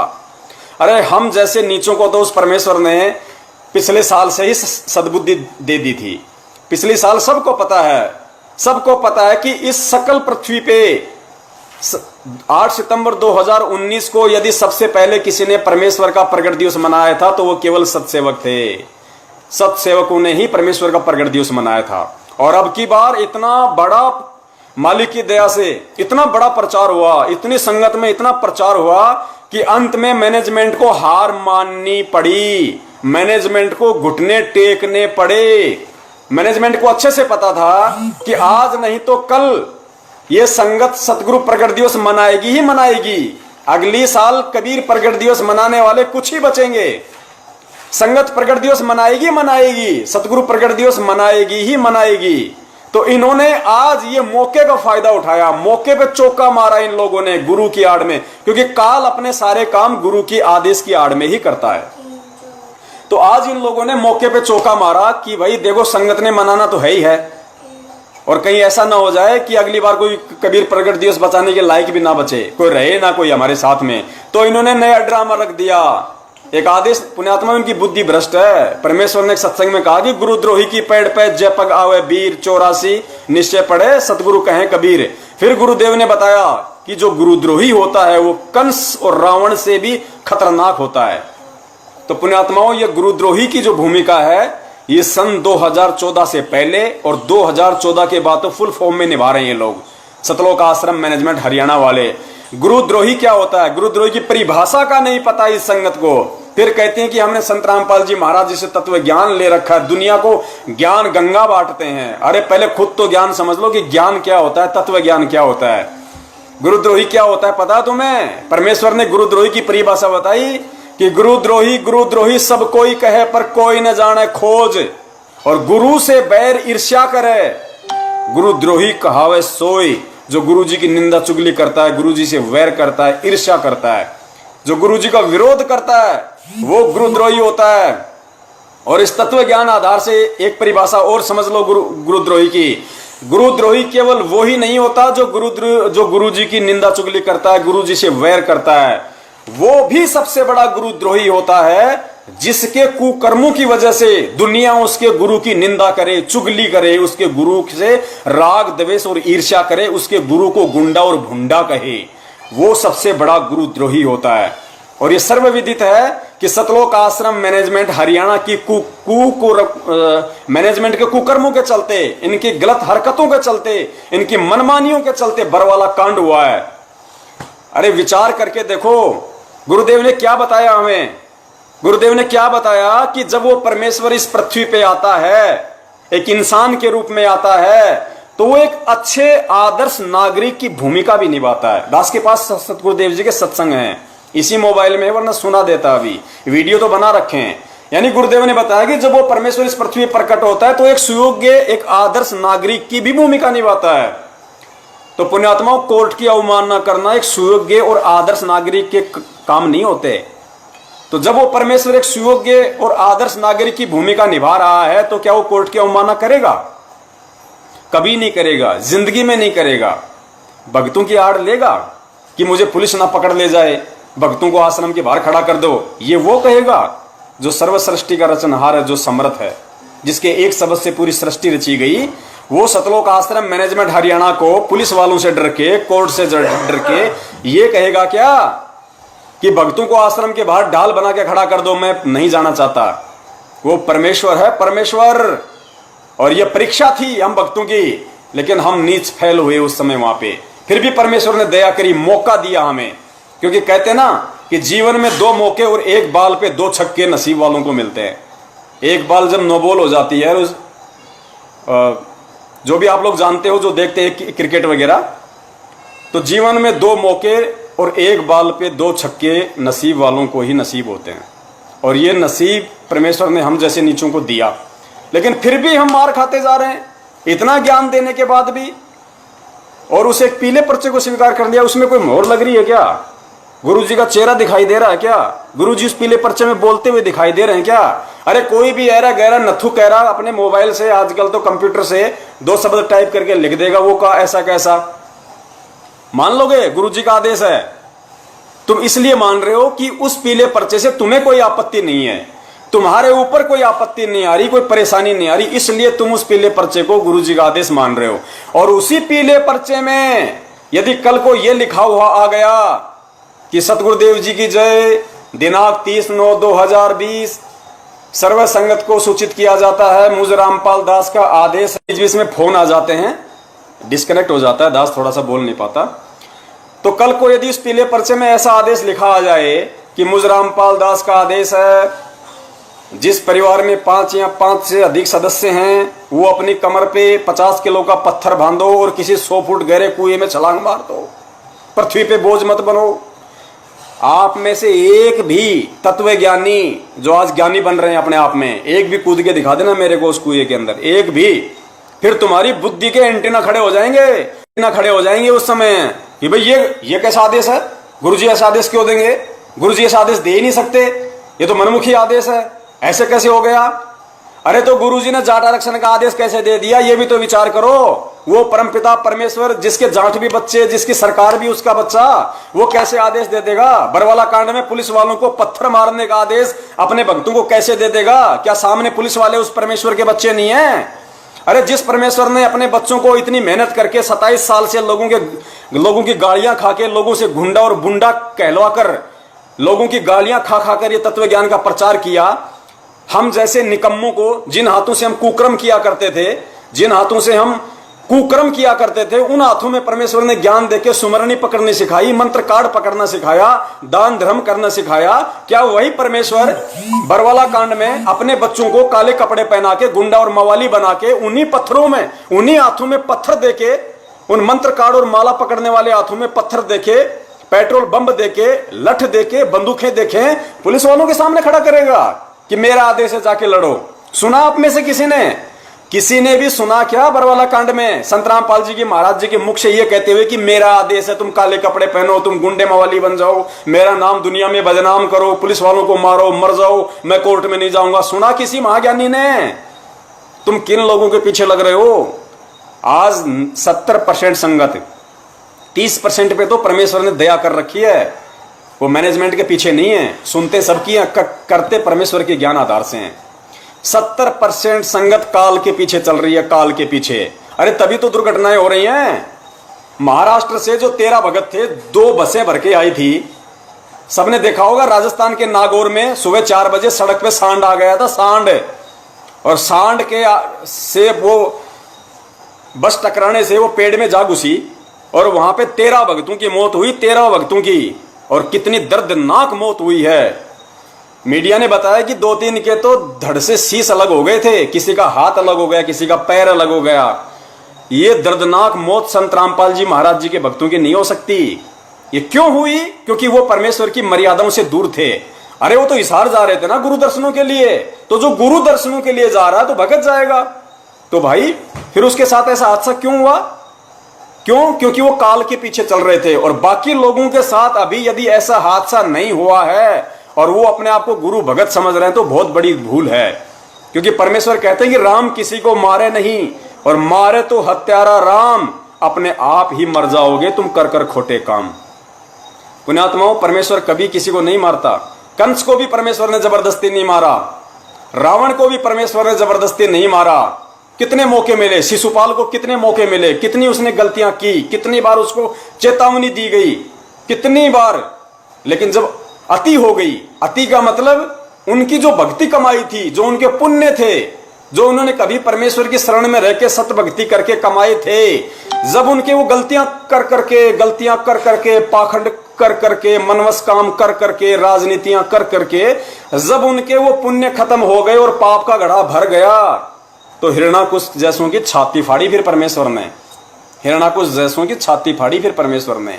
तो यही हाल, क्योंकि उन आत्माओं का जो 13 लोग मरे थे, मैनेजमेंट ने तो कह दिया सतलोक चले गए। अरे नालायकों, इस तरीके से कोई सतलोक जाता है क्या?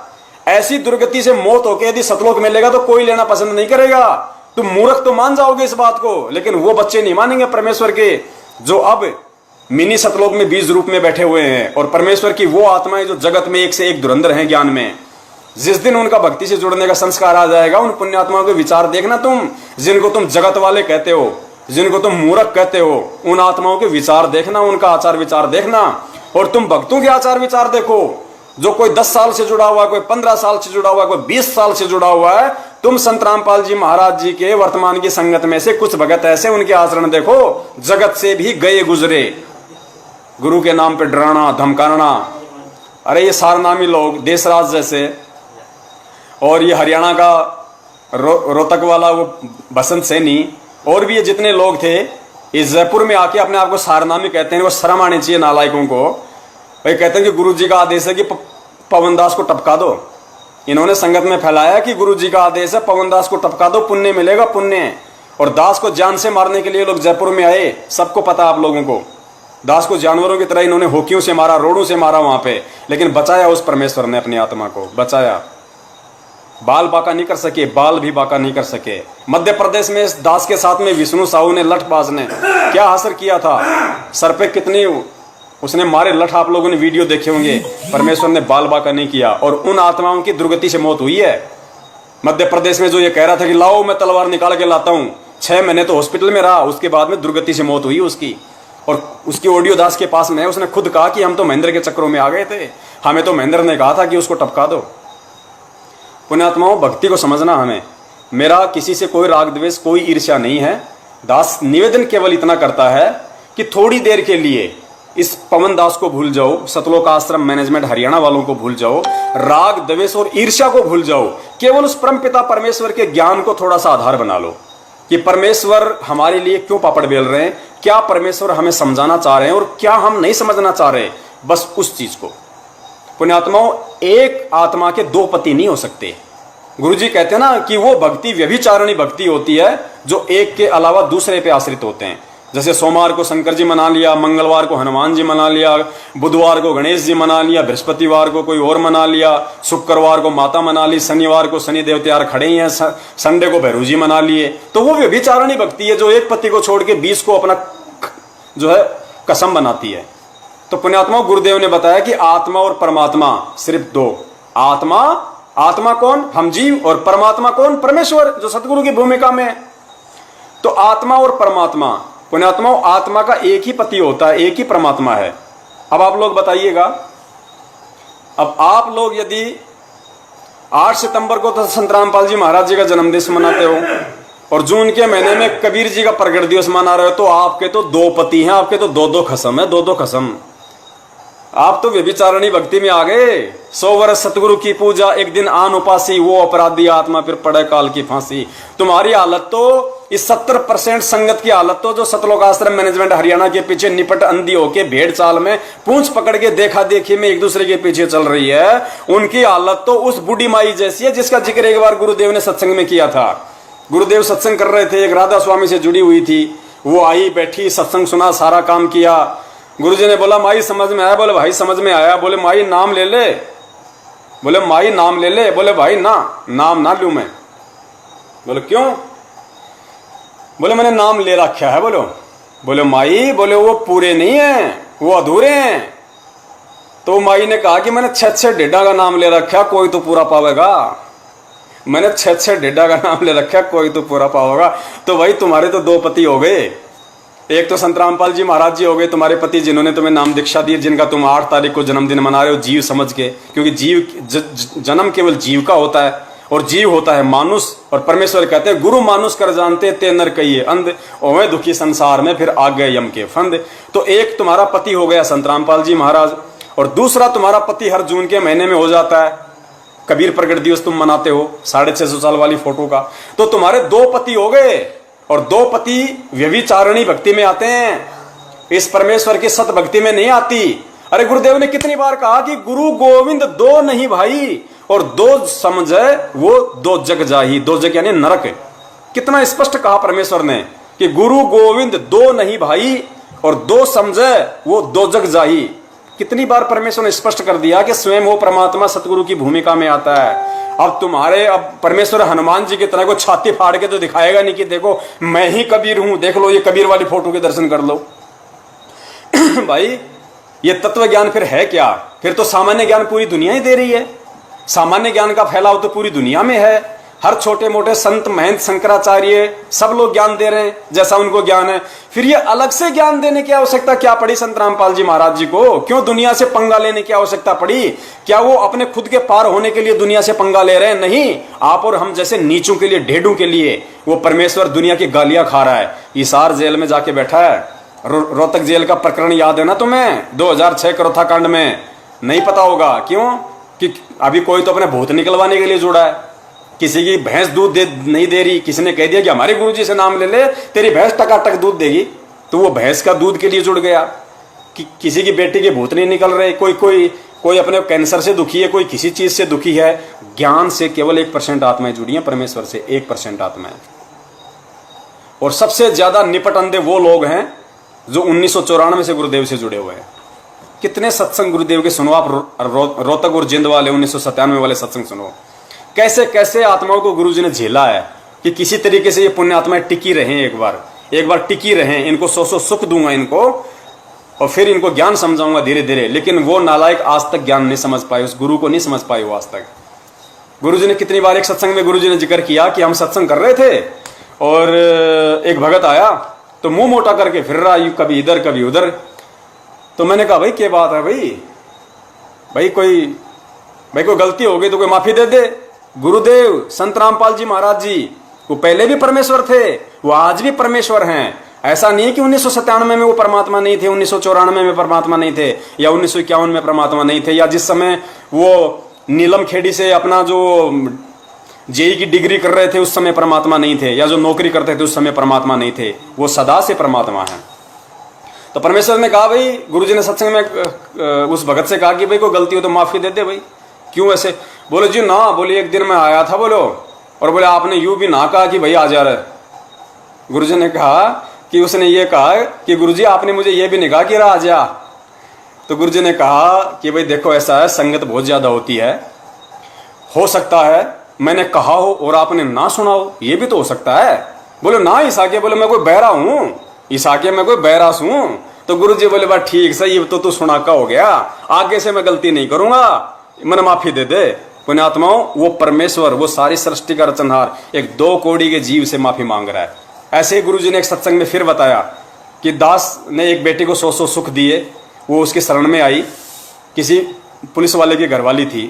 फिर गुरुजी उसी के पाड़ोस में सत्संग कर रहे थे और वो नहीं आई। अब देखना पुण्यात्माओं, उन दोनों आत्माओं को कितना ज्ञान था, जिनके घर में गुरुजी सत्संग कर रहे हैं और जो पहले से नाम दीक्षा ले रही थी लेकिन वहां बैठी है खिड़की में लेकिन आ नहीं रही।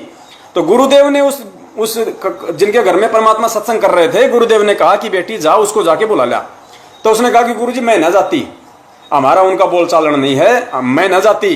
तो पहले तो उस आत्मा को कितना ज्ञान होगा जो गुरुदेव के आदेश की अवहेलना कर रही कि गुरुजी मैं नहीं जाती। पुण्यात्माओं, उन आत्माओं ने तो बहुत गलतियां करी हैं, उन्होंने तो सदा से गुरु को मानुस माना है, लेकिन आप और हम जैसे नीचों को तो परमात्मा ने, जो 2008 के बाद जुड़े हैं, 2010 में जुड़े हैं, 12 में जुड़े हैं, 13-14 में जुड़े हैं, पुण्यात्माओं हमें तो परमेश्वर ने अनमोल खजाना दिया है। परमेश्वर ने इतने चमत्कार दिए हैं, परमेश्वर ने इतना सब कुछ दिखाया, हमें एक इतिहास बना दिया परमात्मा ने 1994 से भक्ति का, इतने सत्संग दिए परमेश्वर ने। चलो वो आत्माएं तो गलती कर सकती हैं कि उस समय उन्होंने मालिक को मालिक नहीं माना, इतने सत्संग नहीं सुने, लेकिन आज तो परमेश्वर ने अंबर लगा दिया, ढेर लगा दिया, हमारी उम्र बीत सकती है, उसके सत्संग नहीं बीत सकते, फिर भी हम उसको मानुस मानने की गलती करेंगे। फिर भी हम 8 सितंबर को उस पूर्ण परमेश्वर कबीर साहिब जी का जो सतगुरु रूप में स्वयं प्रकट हैं, हम उसका जन्मदिन मनाएंगे। और दूसरी बात, इतनी तो बुद्धि लगाओ, इतना तो विचार करो, क्या गुरुदेव अपना जन्मदिन मनाने के लिए खुद आदेश देगा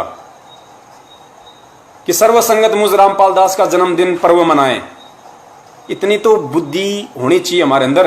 अरे प्रधानमंत्री यदि किसी प्रोग्राम में जा रहा है तो उस प्रोग्राम वाले को यह कहेगा क्या, या उस जनता को यह कहेगा क्या कि भाई सभी लोग आके मेरा स्वागत करो, मुझे माला पहनाओ, मेरा स्वागत करो? कहेगा कभी प्रधानमंत्री? ये तो प्रधानमंत्रियों का प्रधानमंत्री है, यह कहेगा कि मेरा जन्मदिन मनाओ। फिर हम गधों ने क्या इस ज्ञान की जगह इस भेजे के अंदर गोबर घुसेड़ रखा है, जो उनके कहने के बाद हम उनका प्रकट दिवस मनाएंगे? फिर ज्ञान किस लिए दिया? ये ज्ञान किस दिन के लिए दिया था?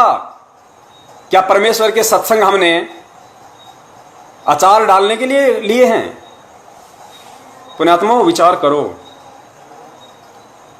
आज तुम लोग जिस तरीके से इस दास के जो वचन हैं, जो परमेश्वर के ज्ञान आधार से जो दास बोल रहा है, क्योंकि परमेश्वर कहते हैं कि मीठा मीठा बोले तेता संत ना होई, और जितनी खरी खोटी बाता कहे संत कहावे सोई। संत होगा, संत यानी संत भगत जो भी होगा वो केवल सच्ची ही बात कहेगा, ठोक बजा के कहेगा, चाहे कोई नाराज हो चाहे कोई राजी रहे, उसकी मर्जी, मेरी कौन सी भैंस खोल रहा है।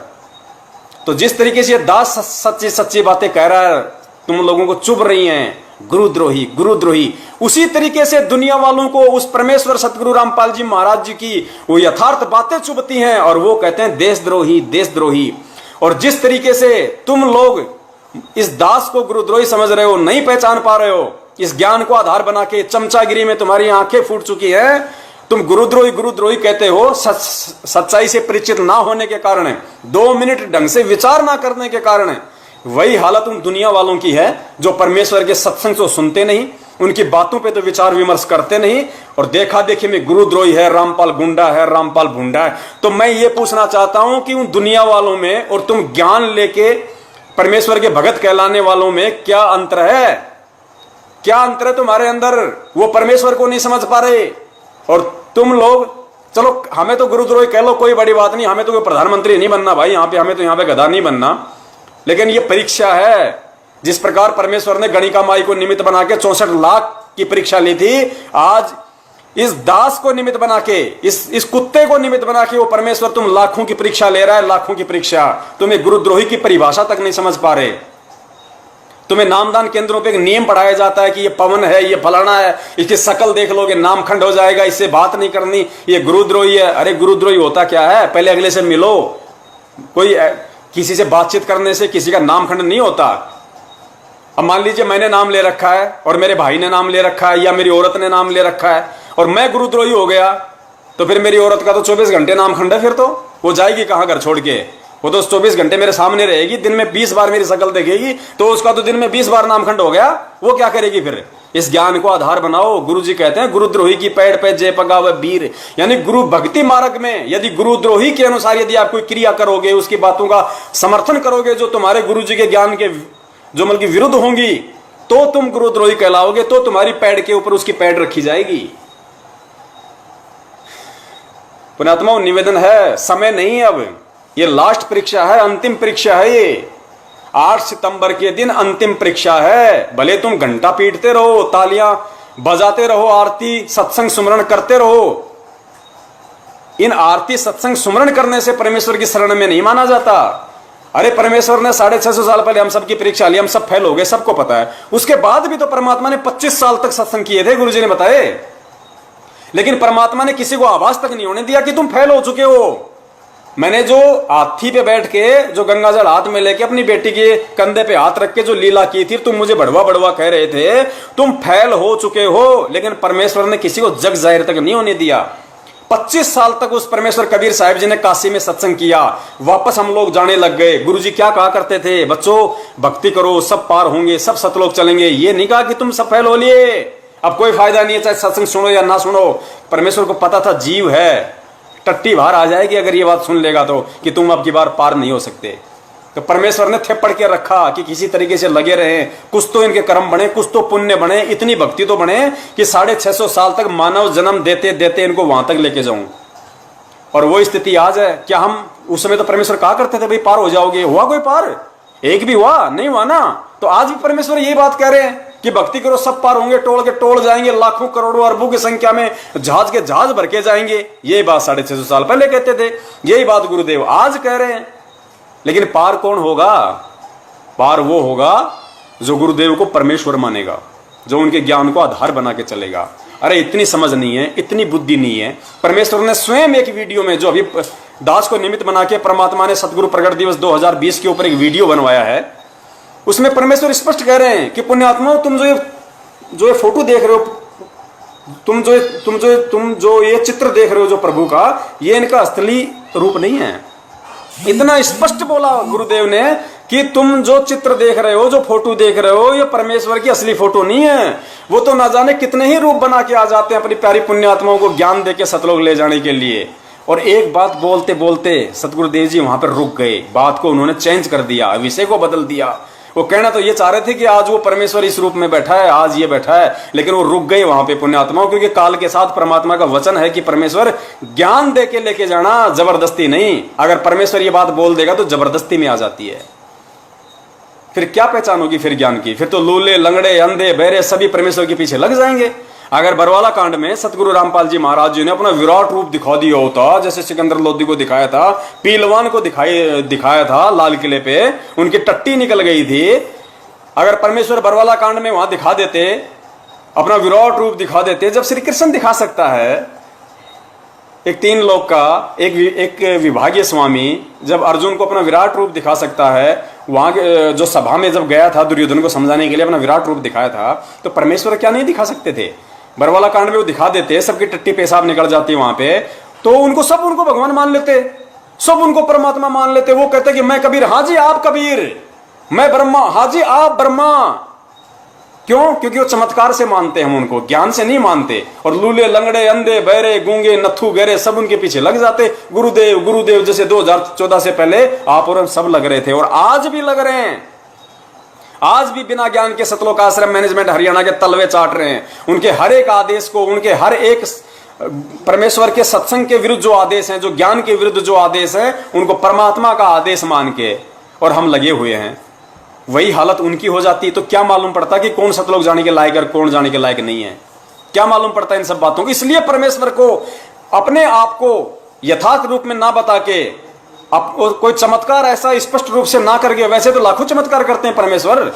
कितने बरवाला आश्रम में कितनी आत्माओं को जिनकी मौत हो चुकी थी, पुण्यात्माओं आंखों देखी बात है। संजय पाल उत्तराखंड का कोऑर्डिनेटर है, उसके फादर के साथ में हुआ घटित, उम्र नहीं थी, तो परमेश्वर ने कहा कि भाई इसकी उम्र तो है नहीं, तुम चाहो तो मैं तो उसको जिंदा रख दूंगा, कोई बड़ी बात नहीं है, लेकिन ये तुम्हारे लिए भी सिरदर्द रहेगा और अपने लिए भी रहेगा। अगर तुम लोग मेरी बात मानो और तुम यदि इसकी मृत्यु के उपरांत यदि तुमको शोक प्रकट ना करो, दुख ना मनाओ, तो मैं इसका शरीर छुड़वा के इसको दूसरा शरीर दे देता हूं। तो उन भगत जी ने कहा कि ठीक है परमात्मा, जैसा आप उचित समझें। गुरुदेव ने उसी क्षण उसका शरीर छुड़वा दिया वहीं पे, और जन्म भी दे दिया होगा। परमेश्वर ने जैसा कहा था कि 7 वचन पलटे नहीं, पलट जावा ब्रह्मांड। तो पुण्यात्माओं, ये परमेश्वर है। परमेश्वर ये वही भूमिका करेगा जो भूमिका इन्होंने 650 साल पहले काशी में की थी, अपने आप को छुपाते हुए ज्ञान प्रचार करने की। इनको केवल ज्ञान से पहचाना जाएगा। गुरुदेव पढ़ाते हैं ना हमें गीता में, काल भगवान ने श्री कृष्ण रूप में अर्जुन को क्या था कि अर्जुन, यदि तुझे मोक्ष चाहिए, उस सतलोक की प्राप्ति चाहिए, तो किसी तत्वदर्शी संत की खोज कर ले, उसके बिना तेरा मोक्ष नहीं हो सकता। तो अर्जुन ने कहा कि परमात्मा वो तत्वदर्शी संत कहाँ मिले, कैसे मिले? तो उसने कहा कि उसकी पहचान भाई आडंबर से नहीं होगी, दाढ़ी मूंछ तिलक छापा कंठी माला चोटी मोटी मुंडित खंडित इन सब से नहीं होगी। उसकी पहचान सिर्फ ज्ञान से होगी। ज्ञान से पहचान होगी कि वो परमेश्वर कौन है, वो तत्वदर्शी संत कौन है। भाई आडंबर से पहचान नहीं होगी। तो पुण्यात्माओं, आज सतगुरु रामपाल जी महाराज जी किस वेश में हैं? आप अपने पड़ोसी को कहो कि आज भगवान आए हुए हैं, आपका सिर फोड़ देगा 2 मिनट में, और आपको समझ में आ गया कि हाँ भाई हमारे गुरुदेव भगवान है। हिसार जेल में जाके पुलिस वालों को कहो, वहां पे सिक्योरिटी गार्ड वालों को कि ये भगवान है, सारी सृष्टि का रचनाहार है, 2 डंडे मारेंगे पीछे पैंट फटेगी, घर पे भगोगे। लेकिन आप लोगों को समझ में आ गया, मुझे समझ में आ गया। कैसे? ज्ञान से। तो परमेश्वर की पहचान केवल ज्ञान से होती है। तो पुण्यात्माओं, ये परीक्षा है। सतगुरु सब देख रहा है। ऐसा नहीं है कि उनको पता नहीं है कि बाहर क्या हो रहा है। बच्चा नहीं है, बच्चा वो कौन जेल में बैठा है? ये तो आप और हमारी भ्रमणा है कि जेल में बैठा हुआ है। परमेश्वर जेल में बैठ जाएगा तो सृष्टि कौन चलाएगा बड़े भैया? उसके तो अनंत रूप हैं। जब काल भगवान 1000 रूप बना सकता है, अक्सर पुरुष 10,000 रूप बना सकता है, तो वो अखिल ब्रह्मांड का स्वामी, असंख्य कलाओं का स्वामी क्या नहीं कर सकता? वो तो हर एक जीव के साथ में करोड़ करोड़ रूप बना के प्रकट हो सकता है, बैठ सकता है, सबकी हृदय रूपी गुफा में बैठा हुआ है। वो कहां जेल में है? ये जेल तो उन अज्ञानियों के लिए जो उनको समझ नहीं रहे, जो वहां पे जा जाके दंडवत कर रहे हैं, वो अज्ञानी हैं। अरे अगर हिसार जेल के आगे जाने से, माथा रगड़ने से, नाक रगड़ने से अगर भगवान मिलेगा, तो अपने घर पे क्या दीवारों के सामने रोजाना तुम दंडवत करते हो, आरती करते हो? या हिसार जाने से ज्यादा भाव बनेंगे? पीला पर्चा आ गया, यदि 6 महीने में कोई हिसार तारीख पे नहीं जाएगा, हिसार नंबर जेल 2 के आगे गुरुजी को दंडवत नहीं करेगा, तो उसका नाम खंड। पीला पर्चा आ गया, सब लोग मूर्ख बन गए, डर गए, सहम गए, ओहो नाम खंड हो जाएगा। अरे तो भाई साहब, आपसे मैं निवेदन करता हूं, यदि 6 महीने में कोई हिसार तारीख पे हिसार जेल नंबर 2 के आगे जाके नाक रही नेड़ा, दंडवत प्रणाम नहीं किया, और यदि उसका नाम खंड हो जाता है, तो संत रामपाल जी महाराज जी का भाई महेंद्र, संत रामपाल जी महाराज जी का जो सांसारिक रूप में जिसे हम कहते हैं उनका दामाद है, मंजू का पति, संत रामपाल जी महाराज जी का छोटा लड़का मनोज, जो भगोड़े हैं तीनों, अरे वो तो कभी गए नहीं हिसार नंबर जेल 2 के आगे नाक रगड़ने के लिए। आज 6 साल हो गई, तो उनका नाम खंड नहीं हुआ क्या? उनका नाम कोई स्टील का है क्या? जो आपका खंड हो जाता है उनका नहीं होता, तुम्हारा होता है। क्यों? क्योंकि तुम मूर्ख हो। एक व्यक्ति ने किसी को बताया कि भाई साहब तूने मुझे चूतिया क्यों बनाया? बोलो और क्या, मैं तेरे को जिला कलेक्टर बनाऊं? जिस चीज के लायक था वो मैंने तेरे को बना दिया। तो संगत जिस चीज के लायक है, मैनेजमेंट उसको बना रहा है और बनाता रहेगा। कब तक? जब तक तुम परमेश्वर के ज्ञान को आधार बना के इस भक्ति मार्ग पे कदम रखकर चलना नहीं सीखोगे। चाहे आज चल लो, चाहे किसी और दिन चल लेना। तो दास का निवेदन है, कहने को तो पुण्यात्माओं दास को परमेश्वर ने इतनी सद्बुद्धि, इतने शब्द दे रखे हैं कि दास 4 दिन बोलता रहेगा, अब सबकी बैटरी डिस हो जाएगी, कोई फायदा नहीं है। परमेश्वर कहते हैं ज्ञान का और घाम का चमका सा होता है। ज्ञान का और घाम का चमका सा होता है। घाम यानी धूप, सूरज की रोशनी, और ज्ञान परमेश्वर का तत्व ज्ञान। गुरु जी कहते हैं ना, एक चोट सिधारिया जिन्हें मिलन दी आस। और भाई भैंस के आगे तो फिर डमरू और बीन बजाने की आवश्यकता है ही नहीं, उसको तो चाहे कितने बीन बजा लो वो तो समझने वाली है ही नहीं। तो दास का निवेदन है, ये जो पीला पर्चा जो आया है, ये काल भगवान की तरफ से है। आप लोगों को मूर्ख बनाया जा रहा है। अरे मुझे अपने गुरुदेव पे विश्वास है, मुझे अपने पिता की भाषा समझ में आती है। गुरु जी कहते हैं कोयल का बच्चा तो कोयल की भाषा समझेगा, जो कव्वे का होता है कव्वे की भाषा समझेगा। मैं पवन दास इस पूरी संगत के सामने कह रहा हूं कि ये जो आदेश आया है, जो आज 30/9/2020 को कि मुझ रामपाल दास का जन्मदिन पर्व मनाया जाए, ज्योति पाठ दान किया जाए, ये आदेश मुझ पवन दास के परम पूज्य सतगुरु रामपाल जी महाराज जी का नहीं, बल्कि किसी गधे का है, गधे का। ये मैं इतने दावे के साथ और इतने कॉन्फिडेंस के साथ कह रहा हूं कि मैं कोयल का बच्चा हूं, मुझे कोयल की भाषा समझ में आती है। मुझे सतलोक आश्रम मैनेजमेंट रूपी जो कौवा है उसके पीछे नहीं चलना, मुझे परमेश्वर के पीछे चलना है। मुझे मुक्ति मुझे मेरा परमेश्वर देगा, मुझे सद्बुद्धि वो दे रहा है, भक्ति मार्ग पे मुझे वो लेके आया, आगे भी मुझे वो चलाएगा।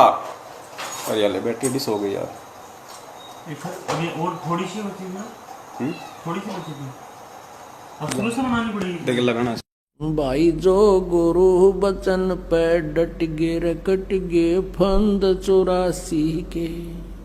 भाई जो गुरु बचन पे डट गे रकट गे फंद 84 के।